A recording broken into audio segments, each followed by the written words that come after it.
Praise the Lord. இன்றைய ஜீவப்பம் ரோமர் 10 அதிகாரம் 12 வசனம். யூதன் என்றும் கிரேக்கன் என்றும் வித்தியாசமே இல்லை, எல்லாருக்கும் கர்த்தரானவர் தம்மை தொழுது கொள்கிற யாவருக்கும் ஐஸ்வர்ய சம்மனராய் இருக்கிறார். அல்லேலூயா.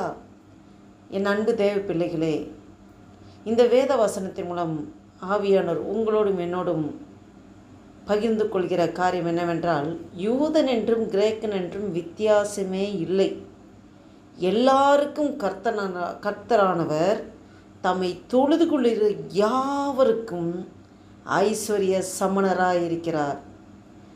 நாம் எங்கோ பிறந்து எங்கோ வாழ்ந்து எங்கோ இருக்கிற நம்மை ஆண்டவர் முன்குறித்து தேடி வந்து அழைத்து வேர்பிரித்து அவருடைய விலையேற பெற்ற இரத்தத்தை நமக்காக சிந்தி நம்மளை பாவ குளிந்து தூக்கி எடுத்து பரிசுத்தப்படுத்தி ஆண்டவருடைய திருச்சபையிலே ஒன்றாக இணைக்கிற அந்த திருச்சபைங்கிற ஒரு ஐக்கியத்துக்குள் வரும்போது எத்தனையோ விதத்தில் இங்கெங்கோ வாழ்ந்து பிறந்து வளர்ந்தவர்கள் கிறிஸ்துவின் திருச்சபையிலே அவருடைய சரீரத்தின் ஒரு அவயங்களாக இணைக்கப்பட்டிருக்கிறோம்.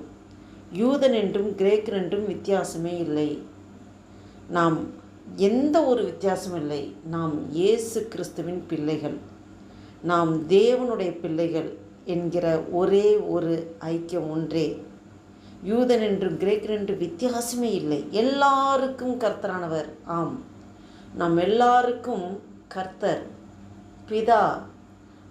பிதாவுடைய செல்ல பிள்ளைகள். நாம் அப்பா பிதாவே என்று கூப்பிடுகிற புத்திர சுவிகாரத்தை நமக்கு கொடுத்திருக்கிறார்.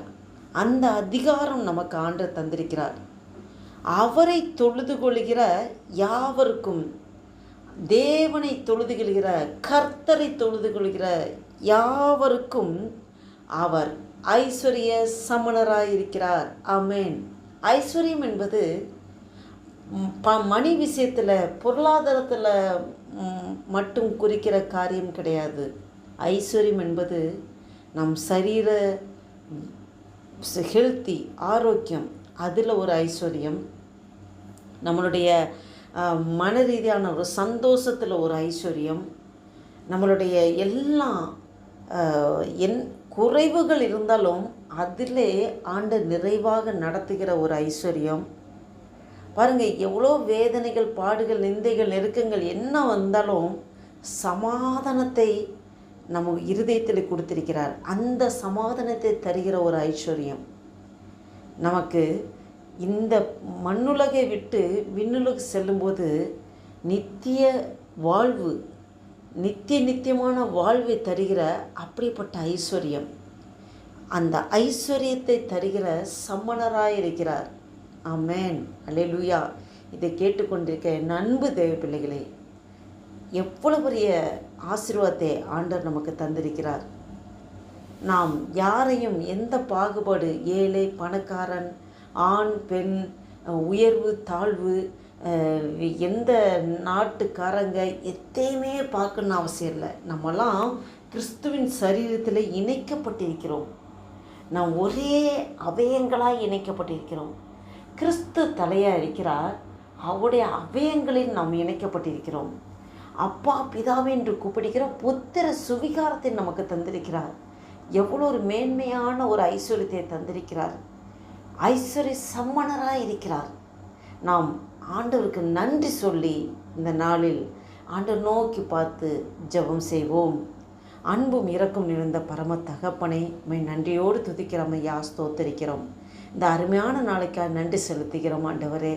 அப்பா, இந்த 2025 வருடத்தின் ஆண்டவரே ஆகஸ்ட் மாதமாகிய 8வது மாதத்தை காண கிருபை செய்திரே. நன்றி அப்பா. இந்த 2ஆம் நாள், மாதத்தின் 2ஆம் நாளை காணும்படியாக எனக்கு ஜீவன் தந்திரேன். நன்றி தகப்பனே.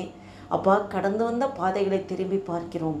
கண்ணீரோடு கர்த்தாவே நமக்கு நன்றி செலுத்துகிறோம் ஐயா.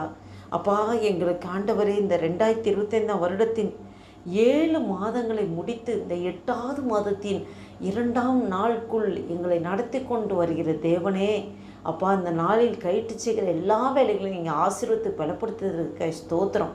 காலைதோறும் உடைய கிருபைகள் புதிதாக இருக்கிறது என்று சொல்லியிருக்கிறாண்டரே. உடைய புதிய கிருபையினாலே எங்களை நிரப்பி ஆசீர்வதித்து வழிநடத்த முடியாது ஜெபிக்கிறோம். எல்லா நாசமாச விக்கிரகம் விலைப்பாது ரசிங்கப்பா. இந்த வீடியோவை கேட்டுக்கொண்டிருக்க பார்த்து கொண்டிருக்க ஒவ்வொரு ஆசீர்வதிங்க. அவங்களுடைய எல்லா வேலைகளிலும் அப்பா நீர் ஐஸ்வர்ய சம்பனராக இருந்து எல்லா காரியங்களையும் ஜெயமாய் நீ நடத்தி தர்றதுக்காக நன்றி செலுத்துகிறோம் ஆண்டவர். நன்றி அப்பா. இந்த நாளைக்கு விரோதமாக, இந்த ஜபத்திற்கு விரோதமாக, எங்கள் ஒவ்வொருக்கு விரோதமாக செயல்படுகிற எல்லா சத்துருவின் கிரிகளை நசனாகி இயேசு கிறிஸ்துவின் வல்லமையில நாமத்தில் கட்டிந்து துரத்தி அப்புறப்படுத்துகிறேன். அல்லேலூயா. உடைய நாமம் ஒன்றே மகிமை பரட்டும். ஆசீர்வதிங்க, பலப்படுத்துங்க. இயேசு கிறிஸ்துவின் நாமத்தில் ஜெபிக்கிறோம் ஜீவனுள்ள எங்கள் நல்ல பிதாவே. ஆமேன், ஆமேன்.